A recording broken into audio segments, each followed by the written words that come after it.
হলো যেটা হচ্ছে আমেরিকান স্ট্যান্ডার্ড। প্রথমে যে প্যাটাতে যে ডাইমেনশন গুলো লেখা আছে সেগুলো হচ্ছে আমেরিকান স্ট্যান্ডার্ড ডাইমেনশন। আমরা যেহেতু ইন্ডিয়ান স্ট্যান্ডার্ড কোড ফলো করি, তো test procedure will remain same, but our dimension is little bit different from the American standard.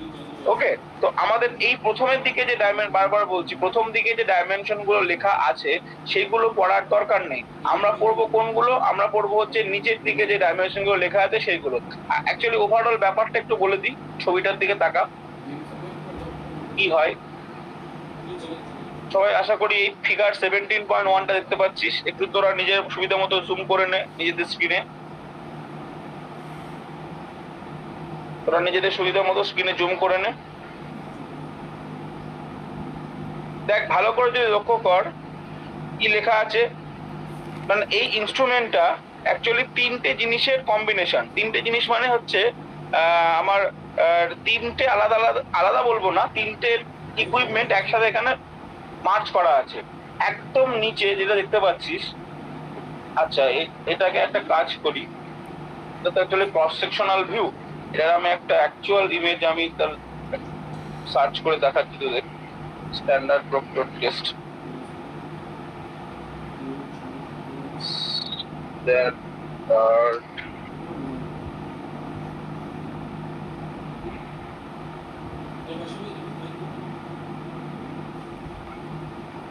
Actual ইমেজটা দেখালে একটু ক্লিয়ার হয় ব্যাপারটা। এখানে সুন্দর দেখানো রয়েছে। এটা হোক এটা দেখি কোনটার রেজলিউশনটা ভালো, এটা কত ছোট হয়ে যাবে না। আর একটা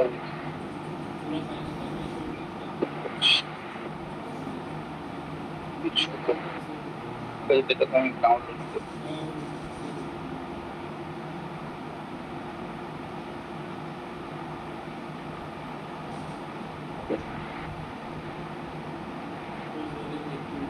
আচ্ছা দেখতে পাচ্ছিস প্রত্যেকের স্ক্রিনে দেখা যাচ্ছে রে? আচ্ছা, তো এটা থেকে একটু ছবিটা একটু রেজলিউশন কম, একটু হাই রেজলিউশনের বোঝা যেত, তাও আশা করি বোঝা যাচ্ছে অনেকটাই। দেখ ভালো করে লক্ষ্য কর, এটা এরকম স্টিলের মতো, এই স্টিল বলছি ব্রাসের তৈরি হয় অ্যাকচুয়ালি মেটেরিয়ালটা। তো এক নিচে দেখতে পাচ্ছিস একদম প্লেটের মতো একটা জিনিস, যার উপরে মেটেরিয়ালটা মানে সয়েলটা ধরে থাকবে। এটাকে বলা হয় হচ্ছে বেস প্লেট। দেখ মার্ক করা আছে, এটাকে বলা হচ্ছে আমার বেস প্লেট। তো বেস প্লেটের উপর একটা মোল্ড থাকে, সিলিন্ড্রিক্যাল শেপ। সিলিন্ড্রিক্যাল শেপ মানে বুঝতে পারছিস, তার ক্রস সেকশনটা হবে এরকম সার্কুলার। এরকম একটা সিলিন্ড্রিক্যাল শেপ মোল্ড থাকে, সেই মোল্ডের ভেতরে আমার এই সয়েলটা দিয়ে ভর্তি করা হয়।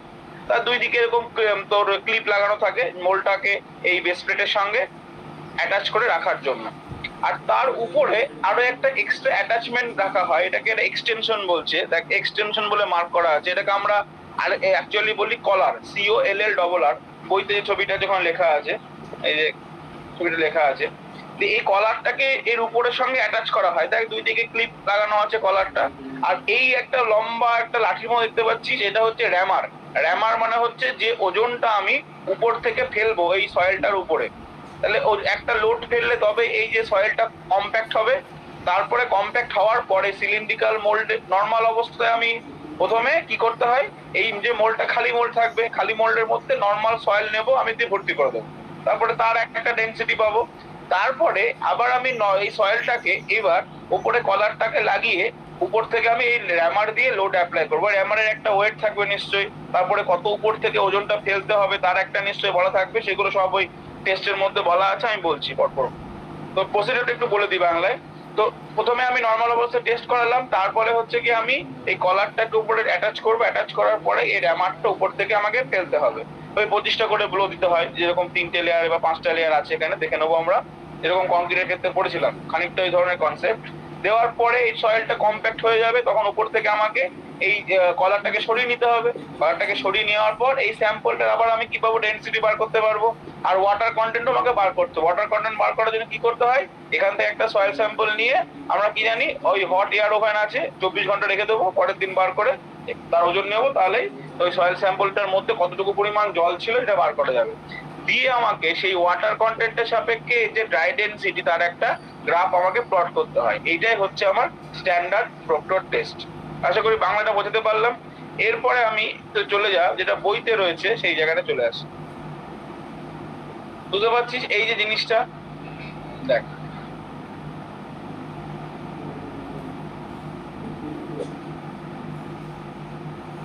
এটা হচ্ছে ক্রস সেকশনাল ভিউ দেখানো রয়েছে। উপরে এই যে কলার তার ডাইমেনশন, এটা হচ্ছে আমার সিলিন্ড্রিক্যাল মোল্ডটা, এটা হচ্ছে ডিটাচেবল বেস প্লেট, আর এটা হচ্ছে আমার র্যামার বলে বা র্যামারই বলা হয় নর্মাল ক্ষেত্রে, এটা দেখানো রয়েছে। এবার কথা হচ্ছে যে আমার ডাইমেনশন কোনগুলো আমরা পড়বো, কোথায় ডাইমেনশন পড়বো, দেখ এখানে লেখা আছে IS 2720। ভালো করে দেখ স্ক্রিনে, আমি যেখানে কারসারটা মুভ করছে সেখান থেকে তোরা একটু মার্ক করে রাখতে পারিস বা কোথাও নোট করে রাখতে পারিস, সেই ডাইমেনশন গুলো পড়তে হবে। এই IS কোডে কি বলেছে, recommends A mole of 1000 ml capacity, মানে যে সিলিন্ড্রিক্যাল মোলটা আমরা ইউজ করছি কম্প্যাকশনের জন্য তার ক্যাপাসিটি হচ্ছে 1000 ml। ক্যাপাসিটি মানে কি, ভলিউম, তাই তো, মানে ওর মধ্যে 1000 ml সয়েল ধরবে নর্মাল কন্ডিশনে, উইথ অ্যান ইন্টারনাল ডায়ামিটার হচ্ছে 100 mm and internal effective height হচ্ছে কি 127.5।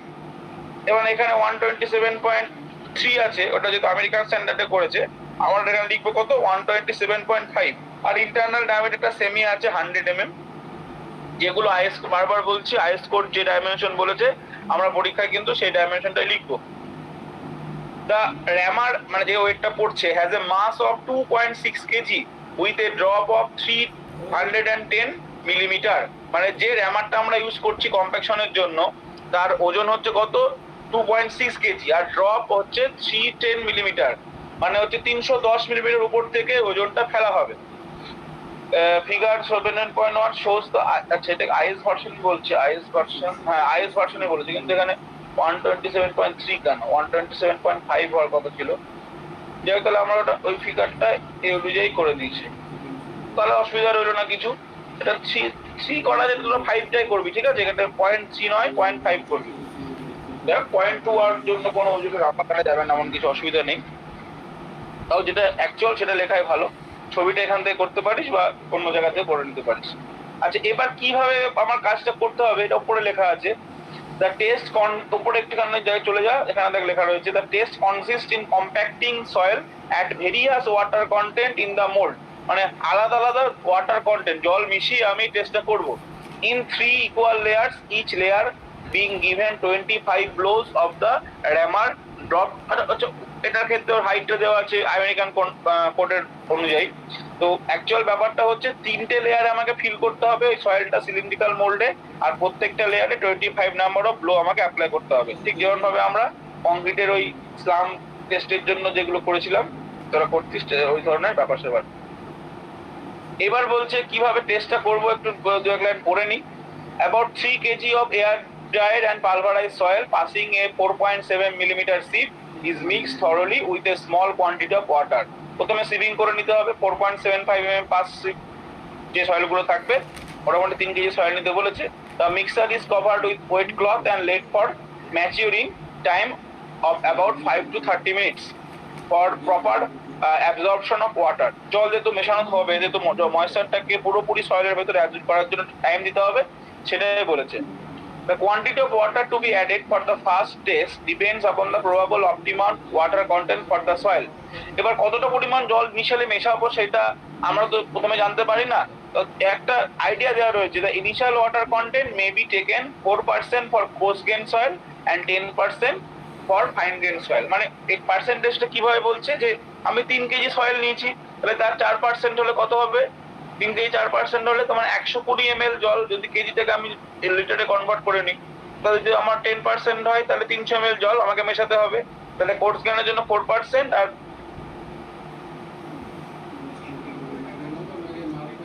Mould actual base plate is weighted without collar, মানে উপরে যে কলারটা থাকবে সেটা ছাড়া আমাকে ওয়েট করতে হবে। The collar is an attach to the mould. এবার সিলিন্ড্রিক্যাল মোল্ডের সাথে আমি উপরে কলারটা অ্যাটাচ করে দিলাম। The mixed and mature soil is placed in the mold and compacted by giving 25 blows of the rammer uniformly distributed over the surface. এবার যে মাটিটাকে আমি জল দিয়ে আগে ভিজিয়ে রেখেছিলাম সেই মাটিটাকে এবার ওই সিলিন্ড্রিক্যাল মোল্ডের ভেতরে ভরতে হবে। এবার কিভাবে ভরবো? প্রথমেই পুরোটা ভরে দেবো না, 3টে লেয়ার আলাদা আলাদা করে ভরবো। মানে 1/3 ভরলাম, 25টা ফ্লো দিলাম, আবার বাকিটা ভরলাম, আবার বাকিটা ভরে 2/3 ভরলাম, 25টা ফ্লো দিলাম, এবার বাকি 1/3টা আবার আমি ভরে 25টা ফ্লো দিয়ে দেবো। Before putting the second installment of soil, the top of the first compacted layer is scratched with the help of sharp edge। মানে উপরের লেয়ারটাকে সমান করে দেওয়ার পর তারপর আবার ফ্লো দেওয়া শুরু করবো। এইভাবে ব্যাপারটা বলেছে, এখানে আর পড়ার দরকার নেই। আলটিমেট আমাকে কি বার করতে হবে এখান থেকে? The collar is removed and the excess soil is trimmed off to make it level with the top of the mold। যখন আমার ব্লো দেওয়া কমপ্লিট হয়ে গেল, 25 নাম্বার অফ ব্লো যখন কমপ্লিট হয়ে গেল, তখন আমি কি করতে, উপর থেকে কলারটাকে সরিয়ে নিতে হবে। The weight of the mold, base plate and the compacted soil is taken। এবার ওই যে তলায় বেস প্লেট লাগানো রয়েছে, তার উপরে মোল্ড প্লাস তার মধ্যে যে সয়েল ভর্তি রয়েছে, পুরোটা অ্যাসেম্বলটাকে আমাকে ওজন করতে হবে। A representative sample is taken from the center of the compacted specimen and kept for water determination। একটু আগেই বললাম, এবার কম্প্যাকশন যেহেতু হয়ে গেছে কিছু পরিমাণ জল মেশানোর ফলে, সেই কতটা পরিমাণ জলের আমরা ওয়াটার কন্টেন্ট মিশিয়েছি তার জন্য যে কতটা চেঞ্জ হচ্ছে, তার জন্য আমাকে ওয়াটার কন্টেন্ট ডিটারমাইন করতে হবে। The bulk density rho and the corresponding dry density rho d of the compacted soil are calculated from the following relation। এবারে ওই যে সয়েলটা তার আমাকে কি বার করতে হবে? বাল্ক ডেনসিটি আর ড্রাই ডেনসিটি। কি করে বার করব? এই যে ফর্মুলা একদম প্রথম চ্যাপ্টারে পড়েছিলাম সয়েল মেকানিক্সের, রো ইকুয়ালস টু আমরা জানি m বাই v, আর রো ডি মানে dry density equals to rho by 1 plus w। w মানে কি? Water content. তাহলে এই ওয়াটার কন্টেন্ট কোথা থেকে পাবো? আমি যে সয়েল স্যাম্পলটা কালেক্ট করলাম সেই সয়েল স্যাম্পলটাকে ওই যে হট এয়ার ওভারে রাখলাম 24 ঘন্টা, মানে একদিন পরে বার করে তার কত ওয়াটার কন্টেন্ট আছে সেটা বার করার পরে সেই ভ্যালুটা আমি এই ফর্মুলায় পুট করব। আর rho equals to m by v কি করে পাবো? এই যে m equal to mass of wet compacted specimen, আর v হচ্ছে ভলিউম অফ দা মোল্ড। যে মোল্ডের ভলিউম মোটামুটি এখানে 945 ml বলেছে, আমরা 1000 ml ধরে এগোবো। তাহলে ওজন করলেই তো মাসটা পেয়ে যাবো এখান থেকে, এটাকে ভলিউম ভি দিয়ে ভাগ করলে আমরা কি পেয়ে যাবো? রো পেয়ে যাবো। আর রো যদি পেয়ে যাই, ডব্লিউটা টেস্ট করে বার করবো হট এয়ার ওভেন থেকে, তাহলে সেখান থেকে আমরা রো ডি পেয়ে যাবো। তাহলে টেস্টটা বোঝা গেল আশা করি। এইবার যখন আমি এই রো ডি মানে ড্রাই ডেনসিটি পেলাম, তারপর আমি কি করব? কি বলেছে দেখ, the compacted soil is taken out of the mold, broken with hand and remixed with raised water content by 2 to 4%। এবার আমি তো ওটা ফার্স্ট টাইম একটা পার্টিকুলার ওয়াটার কন্টেন্টের জন্য করলাম, এবার পরবর্তীকালে আবার আমাকে ওই সয়েল স্যাম্পলটাকে মোল্ড থেকে বার করে নিয়ে এনে তার সঙ্গে আবার জল মেশাবো। এবার সেকেন্ড টাইম বা থার্ড টাইম যখন জল মেশাবো, তখন আগের যে ওয়াটার কন্টেন্ট ছিল তার থেকে 2 থেকে 4% জল আমি এক্সট্রা মেশাবো, সেই কথাটা এখানে বলেছে। After allowing for the maturing time, the soil is compacted in the mold in 3 equal layers and described above। মানে যেটা করেছিলাম সেম প্রসিডিউরটা আবার রিপিট করতে হবে। The test is repeated on soil samples with increasing water contents and the corresponding dry density rho d obtained is thus determined। তাহলে একই প্রসেসে আমাকে বারবার করতে হবে, মিনিমাম 3 বার করা উচিত এরকম টেস্ট, মানে 3 বার 4 বার, যত বেশি করব তত আমার কি হবে? প্রিসাইজ রেজাল্ট তৈরি হবে। মিনিমাম 3 বার স্যাম্পল নিতে হবে। A compaction curve is plotted between the water content as abscissa and the corresponding dry density as ordinates। মানে x axis আর y axis এ কি নেব? অ্যাকর্ডিং টু x axis আমরা কি নেব? ওয়াটার কন্টেন্ট পার্সেন্টেজে দেখ লেখা রয়েছে, ভালো করে গ্রাফের দিকে তাকা, খুব ইম্পর্টেন্ট এই গ্রাফটা, বোঝার চেষ্টা কর। আর y axis এ কি নেব? ড্রাই ডেনসিটি নেব। তাহলে এই ড্রাই ডেনসিটি ভার্সেস ওয়াটার কন্টেন্টের একটা আমাকে গ্রাফিক্যাল রিপ্রেজেন্টেশন এখানে তৈরি করতে হবে। আচ্ছা, the dry density goes on increasing as the water content is increased till maximum density is reached। মানে কি, আমরা গ্রাফটা দেখে কি বুঝতে পারছি? ওয়াটার কন্টেন্টটা বাঁ দিক থেকে যত ডান দিকে যাচ্ছে কি হচ্ছে? বাড়ছে। প্রথমে 8, 9, 10, 11, 12 থেকে শুরু করে 18 অব্দি এখানে দেখানো হয়েছে। ঠিক একইভাবে ড্রাই ডেনসিটিটা যত আমি নিচ থেকে উপরের দিকে উঠছি কি হচ্ছে? বাড়ছে। 1.5, 1.6 এরকম করে 2.3 অব্দি আছে। তাহলে ফ্রম দ্য গ্রাফ আমি কি দেখতে পাচ্ছি? এই জিরো এর ভয়টা এটা এখন ভুলে যায়, এটা কি কেন হচ্ছে আমি আসছি। এই গ্রাফটা লক্ষ্য কর, যেখানে আমি দেখ কারসারটা মুভ করাচ্ছি। এই প্রথমে কিছু উঠতে উঠতে উঠতে গেল, একটা পিক পয়েন্টে পৌঁছালো, টপ পয়েন্টে, সেখান থেকে আবার আমি দেখছি নিচে নেমে যাচ্ছে। তার মানে কি, আস্তে আস্তে আমি ওয়াটার কন্টেন্ট বাড়াচ্ছি আর ড্রাই ডেনসিটিও সমানভাবে আমার বাড়তে শুরু করেছে। ডান দিকে যাওয়া মানে কি, আর উপর দিকে যাওয়া মানে কি? যত আমি ওয়াটার কন্টেন্ট বাড়াচ্ছি ডান দিকে যাচ্ছি, তত আমার ড্রাই ডেনসিটিটা বাড়ছে। এবারে বাড়তে বাড়তে একটা ম্যাক্সিমাম পয়েন্টে পৌঁছাবে সেই ড্রাই ডেন্সিটিটা। তারপর থেকে আমার কি হচ্ছে, আরো যদি আমি জল মেশাই তার মধ্যে, সেই সয়েলের ড্রাই ডেন্সিটিটা আস্তে আস্তে আবার নিচের দিকে নামা শুরু করছে, মানে কমা শুরু করছে। এই ব্যাপারটা কিরকম ভাবে হয়, জল মেশালে ড্রাই ডেন্সিটি বাড়ছে, বাড়তে বাড়তে একটা পয়েন্টে ম্যাক্সিমাম পৌঁছালো, তারপর থেকে আবার আবার নিচের দিকে নেমে যাওয়া শুরু করলো। তোরা যখন ওই সয়েল এই কংক্রিট ল্যাবে সিমেন্ট মেখেছিস তো কনসিস্টেন্সি টেস্ট করতে গিয়ে, ভাইকাট অ্যাপারেটাস টেস্ট করতে গিয়ে দেখবি, যখন তুই সিমেন্টটা লুজ সিমেন্ট নিলি, একদম বস্তা থেকে বার করলি, একটা বাটি করে বা কিছু করে বার করলি, তো সিমেন্টটা বার করার পরে হালকা একটু জল মেশালি, তখন কি হবে, সিমেন্টের পার্টিকেল গুলো একে অন্য কাছাকাছি চলে গেলো, একটু দলা পাকিয়ে গেল। এবার আরেকটু হালকা জল মেশালি, দেখলে আরো একটু কম্প্যাক্ট হলো। এরকম জল মেশাতে মেশাতে একদম আলটিমেটলি একটা পয়েন্টে গিয়ে দেখবি সিমেন্ট পার্টিকেল গুলো এক জায়গায় এসে একদম শক্ত একটা দলার মতো হয়ে গেছে। এবার তার থেকে যখন দেখবি আরো একটু জল বেশি মেশাতে থাকবি, আস্তে আস্তে আবার সিমেন্ট পার্টিকেল গুলো আলগা হতে শুরু করবে, মানে ওর ডেনসিটি কি হচ্ছে, কমছে। তাহলে সেখান থেকে আমরা ওই ব্যাপারটাকে বুঝতে পারি সয়েলের ক্ষেত্রেও তাই। জল দিচ্ছি মানে ডেনসিটি কমবে তা কিন্তু নয়। ইনিশিয়ালি যখন আমরা জল দিই তখন পার্টিকেল গুলো অ্যাট্রাকশন ফোর্সের জন্য কাছাকাছি চলে আসলো, তার ফলে কি হলো, তার ডেনসিটি বাড়লো। বাড়াতে বাড়াতে ওর একটা থ্রেশহোল্ড লিমিট আছে, পিক পয়েন্ট আছে, সেখানে অব্দি পৌঁছাবে maximum limit of dry density, and up beyond that point if we add some extra amount of water then the dry density loses। এবার লুজ করতে করতে কোথায় চলে যাবে, এরকম দেখতে পাচ্ছি ফ্রম দা গ্রাফ, আবার আস্তে আস্তে আস্তে কমতে শুরু করলো। তাহলে এই যে গ্রাফটা, এটা হচ্ছে ড্রাই ডেনসিটি ভার্সেস ওয়াটার কন্টেন্টের একটা গ্রাফ। বুঝতে পারলি? এই জায়গাটা আমি কিন্তু বারবার এই জায়গাটা জোর দিচ্ছি, খুব ইম্পর্টেন্ট। দেখ পিক পয়েন্টটা কি বলছে, রো ডি ম্যাক্স, মানে ম্যাক্সিমাম ড্রাই ডেনসিটি। এই যে রো ডি ম্যাক্স, এটা হচ্ছে ম্যাক্সিমাম ড্রাই ডেনসিটি। এই যে the water content corresponding to the maximum dry density বা ডেনসিটি, এটাকে বলা হচ্ছে অপটিমাম ওয়াটার কন্টেন্ট। মানে যে ওয়াটার কন্টেন্টের রেসপেক্টে এই ড্রাই ডেনসিটিটা ম্যাক্সিমাম হবে তাকে বলা হয় optimum water content, W suffix O. এই যে এই পয়েন্টটা, তাহলে এখান থেকে আমরা দুটো নতুন টার্ম শিখলাম, একটা হচ্ছে ড্রাই ডেনসিটি ম্যাক্সিমাম, আর একটা হচ্ছে অপটিমাম ওয়াটার কন্টেন্ট। সেটা কোথায়, যে পয়েন্টে বা যে ওয়াটার কন্টেন্টের রেসপেক্টে সয়েলটা আমার ম্যাক্সিমাম ড্রাই ডেনসিটি অ্যাচিভ করবে। এবার যদি যেটা বোঝা যায়, তাহলে পরের টপিক টার্মটা হচ্ছে জিরো এয়ার ভয়েড লাইন।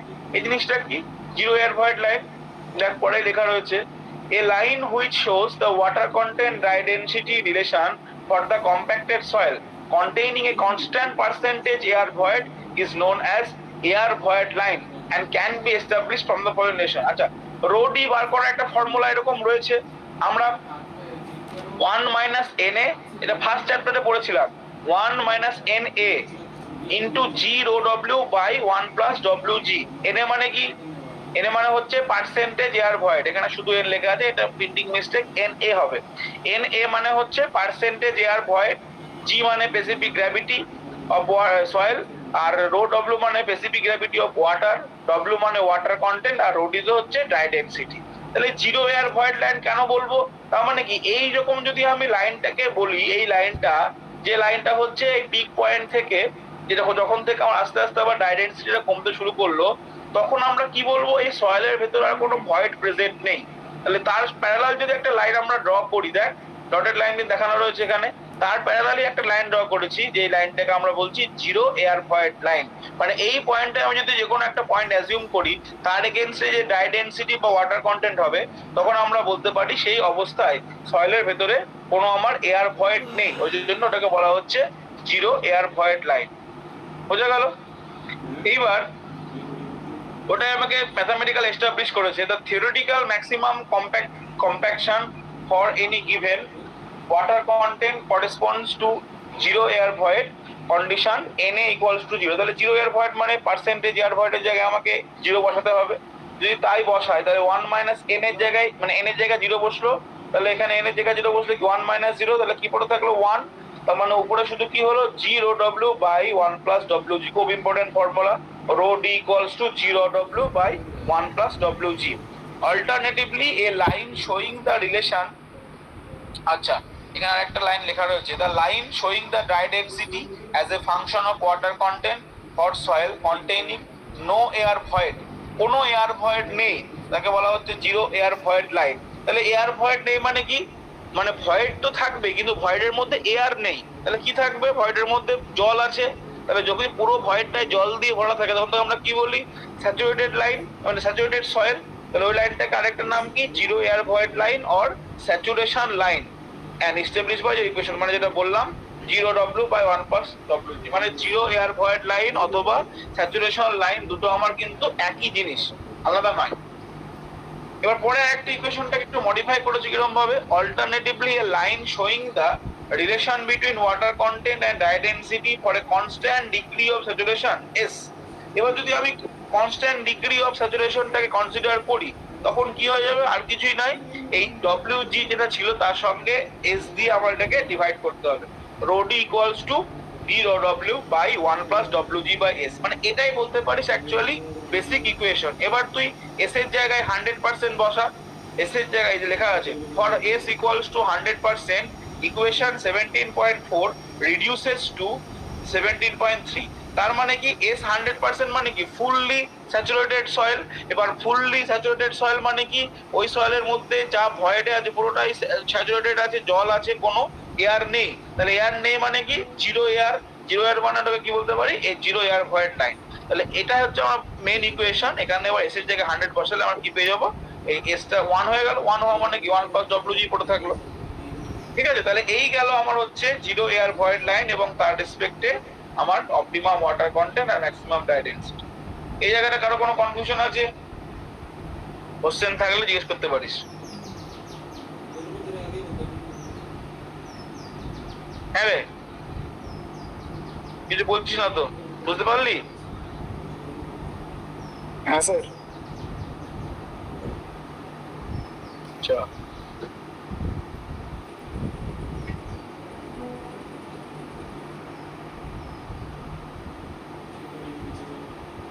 কি আবার কি পাঠালো দেখছিলাম গ্রুপে, সয়েল মেকানিক্স।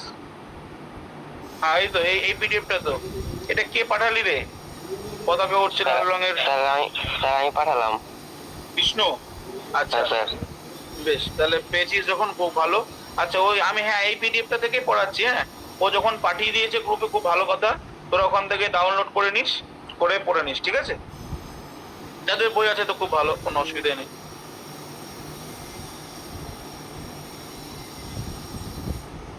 আচ্ছা, একটা সেকেন্ড।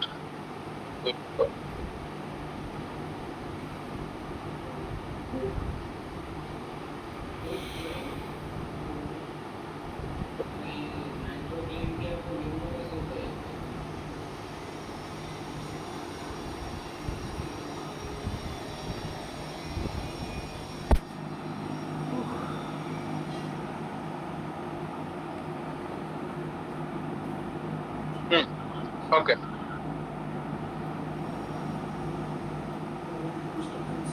তাহলে বলছি যখন বুঝতে পেরেছিস তাহলে আমরা পরেরটার দিকে এগোই, পরের টপিকে এই চ্যাপ্টারের। এই জায়গাটা খুব ইম্পর্টেন্ট, বারবার বলছি, জিরো এয়ার ভয়েড লাইন আর আমার এই অপটিমাম ময়েশ্চার কন্টেন্ট। হ্যাঁ, এগুলো ভালো করে পড়ে নিস। আচ্ছা, এবার হচ্ছে মডিফাইড প্রক্টর টেস্ট। এটা আলাদা কোনো টেস্ট নয়, সেম টেস্ট হবে, শুধু ডাইমেনশন গুলো আর কিছু স্পেসিফিকেশন আলাদা, মানে method of testing will remain same, just the dimension is different from the previous step. কিরকম ডিফারেন্ট দেখ লেখা রয়েছে। আবার আমি বলছি, এখানে আমরা ইন্ডিয়ান স্ট্যান্ডার্ড মেথডটা নেব। এই যে এখান থেকে তোরা পড়বি, আমার কারসারটা যেখানে মুভ করছে, IS 2720 recommends the use of a 4.9 kg rammer। মানে আগেরটা কত ছিল, স্ট্যান্ডার্ড প্রক্টর টেস্টে 2.6 কেজি ছিল, এবার হচ্ছে আমরা 4.9 কেজি। তাহলে প্রশ্ন উঠতে পারে, এটা আমরা কেন করব?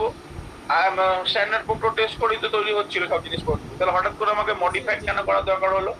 এই যে higher compaction is needed for heavier transport and military aircraft. Heavier transport মানে সব, আমরা তো বিভিন্ন ধরনের রাস্তা হয়, NH হয়, SH হয়, MDH, ODH, VR সব হয়, তোরা জানিস। তো depending upon the different type of category, different type of compaction is needed. So এখানে আমার হেভিয়ার ট্রান্সপোর্টেশন হবে, যেমন তোর হচ্ছে গিয়ে এয়ারপোর্টের ক্ষেত্রে, সেক্ষেত্রে বা যদি NH এর ক্ষেত্রে হোক, বা এরকম যখন মিলিটারি এয়ারক্রাফট বলেছে, তার ক্ষেত্রে আমাকে হেভি কম্প্যাকশনের প্রয়োজন হয়। তো হেভি কম্প্যাকশনের জন্য আমাকে মডিফাইড প্রক্টর টেস্টের দরকার আছে।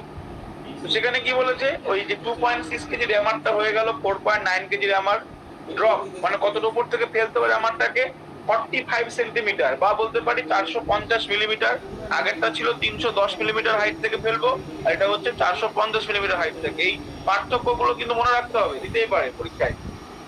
Write down the differences between modified Proctor test and standard Proctor test. Then you have to write as per their specification. In the modified Proctor test, the water content dry density curve lies above the standard Proctor test. আচ্ছা, আরেকটা এখানে আছে, আগে আগে যেটা আমরা করেছিলাম সেটা 3টে লেয়ারে করতে হতো। হ্যাঁ, এই যেখানে লেখা রয়েছে, এবার হচ্ছে 5টা লেয়ারে করব কম্প্যাকশনটা ইন 5 লেয়ার্স। ঠিক আছে, আগেরটা ছিল 3টে লেয়ারে, আর এটা হচ্ছে 5টা লেয়ারে আমাকে কম্প্যাক্টিভ এফেক্টটা দিতে হবে, কম্প্যাকশন এফেক্টটা দিতে হবে। এবার তার ফলে সমস্যা কিছু নয়, তারপরে একটু চেঞ্জ আসবে। কিরকম চেঞ্জ আসবে দেখ, এটা দুটো গ্রাফ প্লট করা আছে, মডিফাইড প্রক্টর টেস্ট গ্রাফ। নিচে যে গ্রাফটা রয়েছে নিচের দিকে সেটা হচ্ছে স্ট্যান্ডার্ড প্রক্টর টেস্ট, আর উপরের দিকে যে গ্রাফটা রয়েছে সেটাকে হচ্ছে মডিফাইড প্রক্টর টেস্ট। এটার অর্থ কি? খুব সিম্পল। এটার অর্থ যে স্ট্যান্ডার্ড প্রক্টর টেস্টে দেখ 14% এর কাছাকাছি ওয়াটার কন্টেন্টে যাওয়ার পর তারপরে ওর ম্যাক্সিমাম ড্রাই ডেনসিটি অ্যাচিভ করতে পারছি। আর মডিফাইড প্রক্টর টেস্ট ক্ষেত্রে তার আগে মানে তার থেকে কম ওয়াটার কন্টেন্টেই আমরা ম্যাক্সিমাম ড্রাই ডেনসিটিটা অ্যাচিভ করতে পারছি, এবং সেটা অনেক বেশি। কেন বেশি? তাহলে আমরা বেশি কম্প্যাক্টিং এফোর্ট দিচ্ছি, ওই জন্য আমার তাড়াতাড়ি কম্প্যাকশনটা হচ্ছে এবং তার থেকে বেশি ড্রাই ডেনসিটি আমরা অ্যাচিভ করতে পারছি। This is also an major difference between standard proctor test and modified proctor test.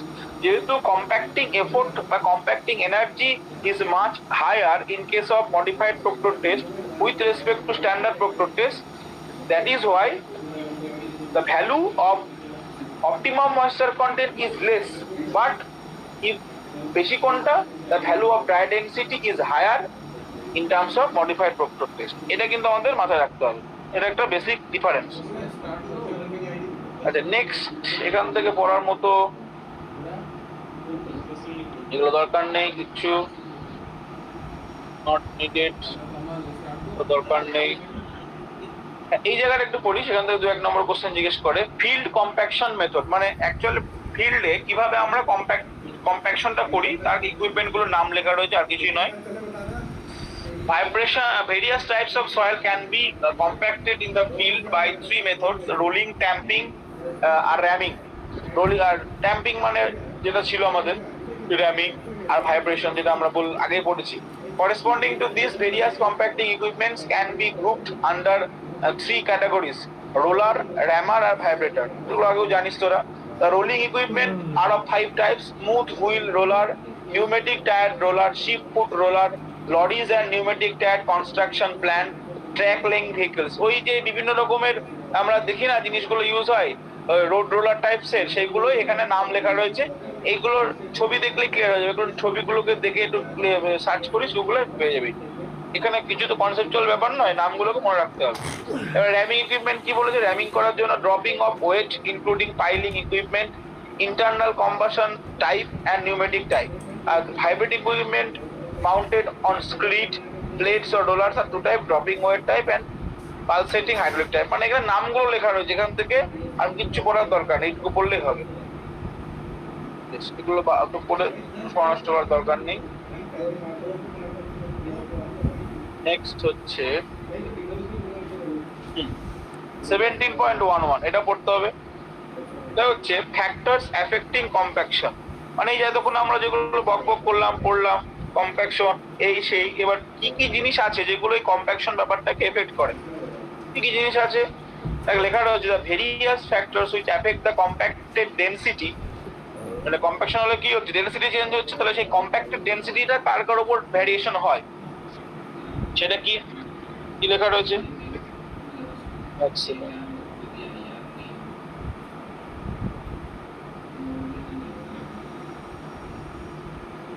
হ্যাঁ, নাম্বার 1 হচ্ছে ওয়াটার কন্টেন্ট, নাম্বার 2 হচ্ছে amount and type of compaction, number 3 method of compaction, type of soil and addition of admixture.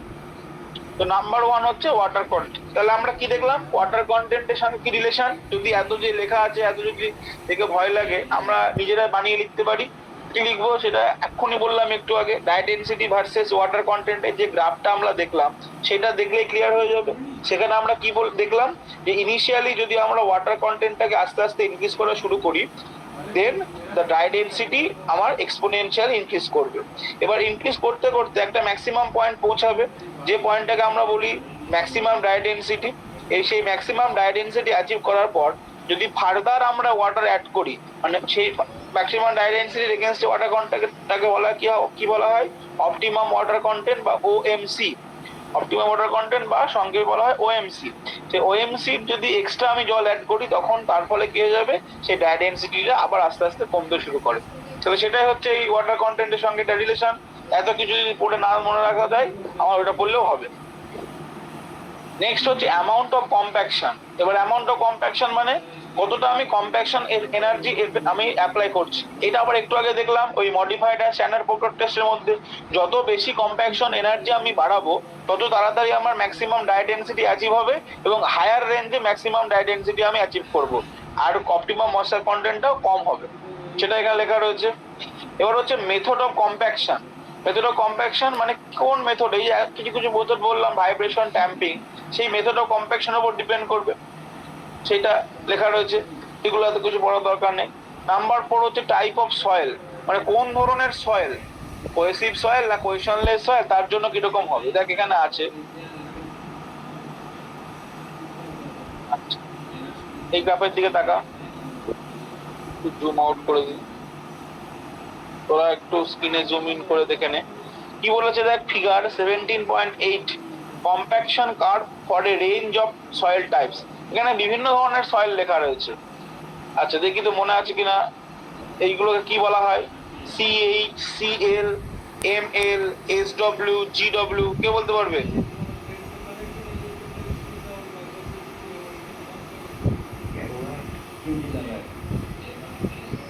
আর মনে আছে এটা হচ্ছে soil classification সিস্টেমে বলা হয়েছিল।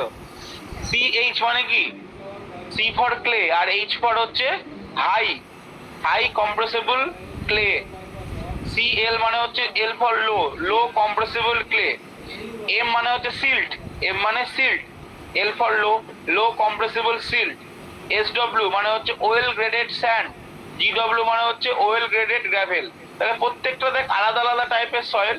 এবার প্রত্যেকটা আলাদা টাইপের সয়েলের জন্য আমার এখানে ডাই ডেনসিটি ভার্সেস ওয়াটার কন্টেন্টে একটা গ্রাফ প্লট করা হচ্ছে। তাহলে যদি আমরা এত কিছু লো হাই মনে নাও রাখি, তাহলে কি দেখছি, নিচের দিকগুলো কি ক্লে, মাঝখানেরটা সিল্ট, আর উপরের দিকেরটা হচ্ছে গ্র্যাভেল। তাহলে ক্লে থেকে সিল্ট থেকে গ্র্যাভেল, তার মানে কি যত উপরের দিকে যাচ্ছি আমার কোহেশন কমছে না বাড়ছে? আরে ক্লে কোহেশন বেশি না গ্র্যাভেলের কোহেশন বেশি? অবশ্যই ক্লের কোহেশন বেশি। তাহলে যার কোহেশন বেশি তার কি হচ্ছে, অনেকটা ওয়াটার কন্টেন্ট যাওয়ার পর তারপর আমার ম্যাক্সিমাম ডাই ডেনসিটি আমি অ্যাচিভ করতে পারছি, যেটা কম পরিমাণ। ঠিক একইভাবে সিল্টের ক্ষেত্রে মানে একটু কম কোহেশন একটু কম, সেক্ষেত্রে আমরা কি দেখতে পাচ্ছি, সিল্টের ক্ষেত্রে ডাই ডেনসিটিটা বাড়লো, আর কিছুটা আগে ওয়াটার কন্টেন্টে die density maximum die density achieve করে নিল। ঠিক একইভাবে গ্র্যাভেলের ক্ষেত্রে, গ্র্যাভেলের মধ্যে মানে কোনো কোহেশন বা স্যান্ডের মধ্যে কোনো কোহেশন নেই, মানে পুরোপুরি কোহেশন লেস সয়েল। তার ক্ষেত্রে আমরা কি দেখতে পাচ্ছি, অনেক কম water কন্টেন্টেই maximum die density achieve করতে পারছে এবং তার ভ্যালু অনেক বেশি। তাহলে বোঝা গেল সয়েলের রেসপেক্টে কিভাবে আমার জিনিসটা ভ্যারি করে, এই গ্রাফের মাধ্যমে এটা স্পষ্ট করে বোঝা যাচ্ছে। যদি গ্রাফগুলোকে আমরা বুঝতে পারি তাহলে এত কিছু মুখস্থ করার প্রয়োজন হয় না, এমনি বানিয়ে লেখা যাবে 2-4 লাইন।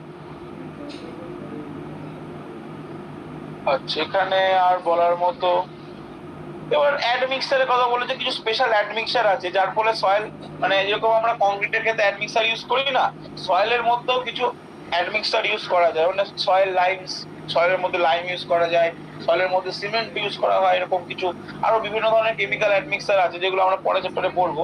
তো সেটাই বলেছে কেমিক্যাল অ্যাডমিক্সার ইউজ করেও আমরা সয়েলের কম্প্যাকশন আমরা ইনক্রিজ করতে পারি, সেটা 5 নম্বরে লেখা রয়েছে। আচ্ছা এটা তাহলে এইগুলো গেল হচ্ছে কোন কোন জিনিস এফেক্ট করে। 17.2 এটা দরকার নেই পড়ার, প্রয়োজন নেই পড়ার। আচ্ছা এখান থেকে তাহলে থিওরির পার্ট গুলো যা ছিল আমরা পড়ে নিলাম। এবার একটা দুটো নিউমেরিক্যাল আমি দেখে নিই, তাহলে জিনিসটা ক্লিয়ার হয়ে যাবে।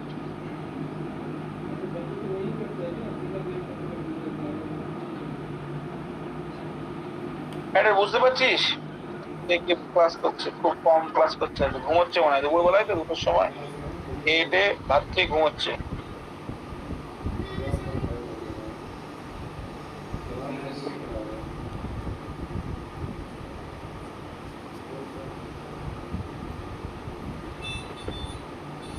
রনিত,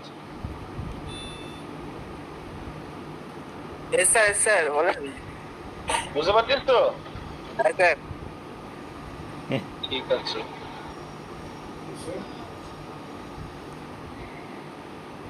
আচ্ছা, এবার এক্সাম্পল 17.1 এটা পড়া যাক, তোরা একটু জুম করে পড়ে নে।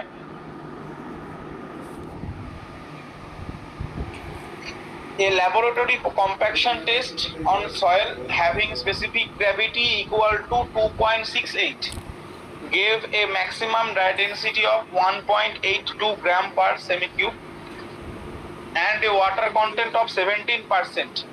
ঠিক আছে? Determine the degree of saturation, মানে কি S, তাই তো? ডিগ্রি saturation মানে S। এয়ার কন্টেন্ট মানে কি? Na নয় কিন্তু, এয়ার কন্টেন্ট মানে হচ্ছে এসি, স্মল এসি। মানে সেই ফার্স্ট চ্যাপ্টারের জিনিস এখানে কাজে লাগবে, ওই জন্য এই ফার্স্ট চ্যাপ্টারের জিনিস ভুলে গেলে হবে না, লাস্ট চ্যাপ্টার পড়ার সময় সবগুলো একটার সাথে একটা লিঙ্কড আপ। তারপরে বলেছে অ্যান্ড পার্সেন্টেজ এয়ার ভয়েড মানে NA and maximum dry density মানে রো ডি ম্যাক্স বা রো ডি বার করতে হবে। What will be the theoretical maximum dry density corresponding to zero air void at the optimum water content. তাহলে আমাকে কি main formula কি ছিল, যেটা আমরা বললাম একটু আগে, rho D equals to G rho W by 1 plus W G by S. এই ফর্মুলাটা আমার মাদার ফর্মুলা। এখানে যে যে ভ্যালুগুলো দেওয়া আছে সেগুলো বসিয়ে দিই। কি দেওয়া আছে? আচ্ছা, 1 plus W G by S, এটাকে এইদিকে নিয়ে এলো, তাহলে ওইদিকে পড়ে থাকলো কে, G rho W by rho D. আশা করি বুঝতে পারছিস এই জায়গাটা। জাস্ট একটা স্টেপে ওরা এটাকে সিম্পলিফাই করেছে একটু। 1 প্লাস ডব্লিউ জি বাই এসটাকে বাঁ দিকে নিয়ে গেছে, তাহলে ডান দিকে পড়ে থাকলো G rho W by rho D. এবার ভ্যালুগুলো বসিয়ে দে। ডব্লিউ হচ্ছে ওয়াটার কন্টেন্ট। ওয়াটার কন্টেন্টটা কত আছে? ওয়াটার কন্টেন্টটা আছে, দেখ বলে দিয়েছে নিশ্চয়ই, 17%। তার মানে কত হবে? 17কে 100 দিয়ে ভাগ করলে 0.17। জি এর ভ্যালু বলে দিয়েছে কত? 2.68। আমাকে এস বার করতে হবে, এসটা লিখলাম। জি এর ভ্যালু কত? 2.68। রো ডব্লিউ মানে জলের ডেনসিটি 1 হয় জানি, আর রো ডি বলে দিয়েছে 1.82। তাহলে এই একটা ভ্যালু পেলাম, সেখান থেকে সিম্পলিফাই করার পর এস বেরোলো 0.96 বা 96%। যদি এস বেরিয়ে যায়, এসি কি করে পাবো? মানে degree of saturation plus air content যোগ করলে কত হয়? 1 হয়। এটাও আমরা ফার্স্ট চ্যাপ্টারে পড়ে এসেছি। তাহলে air content AC equals to কি হবে? 1 মাইনাস এস। দেখ ওটাই লেখা রয়েছে। তাহলে এস এর জায়গায় এবার 0.96, তাহলে 0.04 বা 4%। তাহলে ডিগ্রি অফ স্যাচুরেশন বেরিয়ে গেল, আর আমার এয়ার কন্টেন্ট বেরিয়ে গেল, দুটো জিনিস বেরোলো। নেক্সট আমার বার করতে হবে কি, রো ডি বার করেছে। রো ডি বার করার জন্য, না, রো ডি কেন বার করবে, এখান থেকে কি বার করলো? পার্সেন্টেজ এয়ার ভয়েড বার করবে, NA। কি করে বার করবো? যেটা আরেকটা ফর্মুলা ছিল, rho D equals to 1 minus NA G rho W by 1 plus W G. এটা ফার্স্ট চ্যাপ্টারও পড়েছে, আর এখানেও দেখলাম আমরা। এখান থেকে NA ভ্যালু বেরিয়ে যাবে। দেখ সব যেটা আমরা জানি, 1.82। 1 মাইনাস NAটাকে এদিকে নিয়ে এলাম, আর ওদিকে কি পড়ে থাকলো? জি এর জায়গায় বসাচ্ছি, রো ডব্লিউ জায়গায় বসাচ্ছি 1.82। 1 প্লাস এর উপরে চলে গেল, তাহলে যা যা পড়ে থাকলো, যে আলটিমেটলি এখান থেকে এনে বেরোলো হচ্ছে 0.01 বা 1%। তাহলে 1% হচ্ছে পার্সেন্টেজ এয়ার ভয়েড আমার বেরিয়েছে।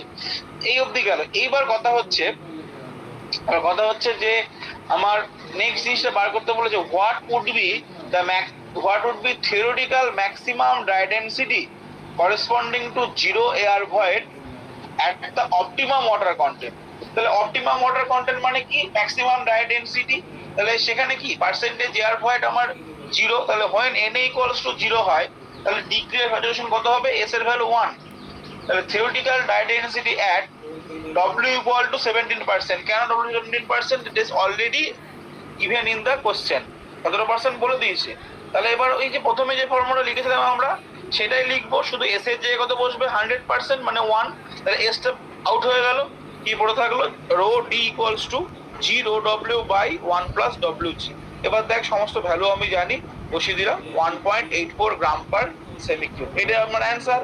এই অবধি করলে হয়ে যাবে। এটা আবার পরে রোটি থেকে গামা ডি বার করেছে। তাহলে রো থেকে গামা বার করলে কি করতে হবে আমরা সবাই জানি, জি দিয়ে গুণ করতে হয় 9.81 দিয়ে। তাহলে এখান থেকে ওরা gamma D unit weight, dry unit ওয়েটটা বার করলো। আমাকে ড্রাই ডেন্সিটি বার করতে বলেছে, আমরা এই অবধি বার করলে হয়ে যেত। এক্সট্রা করে রেখেছে। গামা ডি ইকুয়ালস টু আমার কি হয়, রো ডি ইন্টু জি বা জি রো ডব্লিউ, সেই জিটার ভ্যালু কত 9.81 ইন্টু যেটা বেরিয়েছিল 1.18.05 কিলোমিটার পার। বোঝা গেল নিউমেরিক্যালটা? তুই বুঝতে না পারিস সময় জিজ্ঞেস করবি। বেসিক ফর্মুলাটাকে ইউজ করে ওটা করে দিয়েছে। দরকার নেই, কঠিন অঙ্ক আসবে না। এরকম আসতে পারে, এটাও সহজ অঙ্ক। এটা ওই রোডি দেখ। আচ্ছা এক সেকেন্ড, এই ল্যাবরেটরি এক্সপেরিমেন্টের ভেতরে কেন সুন্দর করে দেওয়া আছে প্রসিডিউর।